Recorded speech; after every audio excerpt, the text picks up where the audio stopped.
جب تمہیں کیمرے کی آنکھ دیکھ رہی ہوتی ہے تو کیسے سیدھا ہو جاتے ہو؟ تو تم رب کی آنکھ سے کیوں نہیں شرماتے؟ کسی بے قدر شخص سے کی جانے والی مخلص محبت آپ کو ساری زندگی کے لیے ذہنی مریض بنانے کے لیے کافی ہوتی ہے۔ مسکراؤ کہ زندگی ابھی باقی ہے۔ دنیا میں سب سے میٹھی زبان مطلب کی ہوتی ہے۔ نفرت کرنے سے انرجی ضائع ہوتی ہے۔ فرض کر لیا کریں کہ اگلا مر گیا ہے۔ جب دنیا تم پر تنگ ہو جائے تو یاد رکھو اللہ کی طرف سے آسانی بہت قریب ہے۔ آپ سے مخلص وہی ہے جو آپ کی غیر موجودگی میں آپ سے مخلص ہے۔ پوچھا گیا کیسے پتہ چلے گا کہ کون کتنا قیمتی ہے؟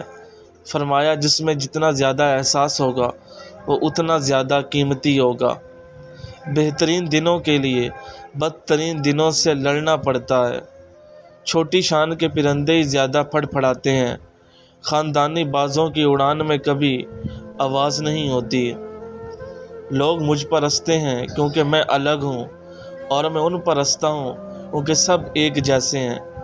جب تک انسان بات نہ کرے اس کے عیب و ہنر چھپے رہتے ہیں۔ کون کہتا ہے دشوار ہے آدمی کو مارنا؟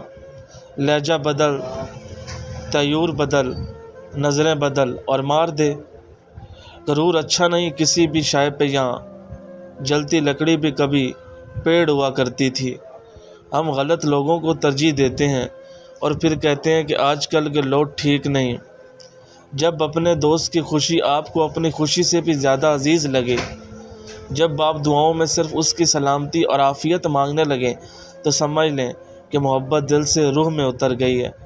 اتنا کہنا جتنا سن پاؤ، لوگ منہ میں زبان بھی رکھتے ہیں۔ میری زندگی میں کوئی خاص نہیں آتا، وہ کیا ہے میں کسی کو راس نہیں آتا۔ کچھ لوگ گھڑی کی طرح ہوتے ہیں، جب بھی ان کی طرف دیکھو اپنی اوقات بتا دیتے ہیں۔ جب کوئی نہ سمجھ پا رہا ہو تب خاموش ہو جانا بہتر ہے، بحث باتوں کو بگاڑ دیتی ہے۔ کبھی کبھی آپ کی زبان سے انجانے میں ادا کیے گئے الفاظ سامنے والوں پر صدیوں کا بوجھ چھوڑ جاتے ہیں۔ پریشانیاں انسان کی زندگی میں تب آتی ہیں جب انسان اللہ کے علاوہ کسی اور کے لیے زندگی گزارنا شروع کر دیتا ہے۔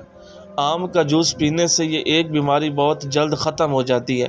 آپ کی قوت مداخلت کو مضبوط بناتا ہے، جس سے جسم میں بیماریاں اور انفیکشن سے لڑنے کی مدد ملتی ہے۔